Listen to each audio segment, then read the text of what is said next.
Bonjour, au menu du jour, les tarifs de la Passat Alltrack, la Nissan e-Cross, la DS3 Racing revue par Sébastien Loeb. Avant cela, du nouveau chez Ferrari.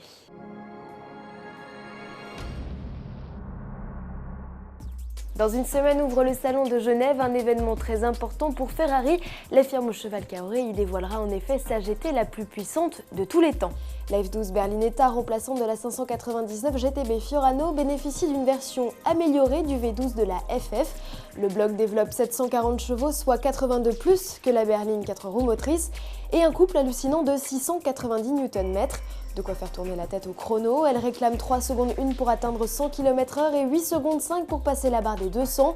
Quant à la vitesse, Maxi Ferrari annonce plus de 340 km/h, décoiffant.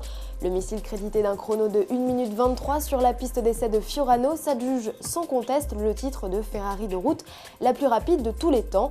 L'utilisation de matériaux comme l'aluminium ont permis à la GT d'afficher un poids de 1525 kg, soit 70 de moins que sa devancière. Les lignes sont plus affûtées, la F12 Berlinetta est plus courte, moins large et surtout plus basse que la 599 GTB. La GT pourrait, selon certaines rumeurs, arriver en concession dès juin. Chez Nissan, au salon de Genève, on pourrait découvrir un rival de l'Evoque, son nom e-Cross. Le succès du modèle britannique semble avoir donné des idées au constructeur nippon. Mais pour l'heure, la marque reste avare en détail et s'est contentée de présenter une silhouette du modèle. Ce tout-terrain aux allures de coupé permettrait à Nissan de poursuivre son offensive dans la catégorie des crossovers, un créneau qui lui réussit. Ce nouveau venu pourrait se placer en alternative haut de gamme au Qashqai. Il pourrait débarquer à l'horizon 2013-2014, à découvrir dans les allées de la Grande Messe suisse. À quelques pas du stand Nissan, celui de Citroën, le constructeur français fait le plein de nouveautés. Son SUV compact C4 Aircross sera entouré du concept DS4 Racing et d'une version collector de la DS3R, 200 exemplaires approuvés par Sébastien Loeb. Cette citadine rend hommage aux 8 titres de champion du monde décrochés par le pilote alsacien et son bras droit Daniel Elena, d'où la présence d'adhésifs spécifiques. À bord, un GPS complète la dot de série de la DS3R classique, tandis que la planche de bord et l'embrasse du levier de vitesse se teintent de rouge. À l'extérieur, Citroën a apporté un soin particulier à la carrosserie qui profite d'une robe noire mat à effet texturé.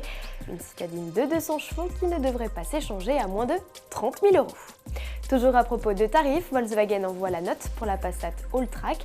Le ticket d'entrée pour ce break au look d'aventurier démarre à 31 410 € avec le bloc essence de 160 chevaux. En diesel, la mise de départ est fixée à 33 370 €. Comptez 1 800 € de plus pour profiter de la transmission intégrale.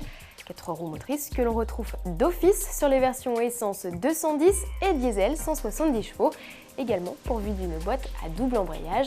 C'est pour cela que les prix grimpent à respectivement 37 820 et 38 340 €. Finalement, des tarifs à mi-chemin entre sa cousinette tchèque, la Skoda Octavia Scoot, et la chic allemande Audi A4 Allroad. A noter qu'à l'exception du TDI 140 2 roues motrices, toutes les versions sont soumises à un malus. À demain.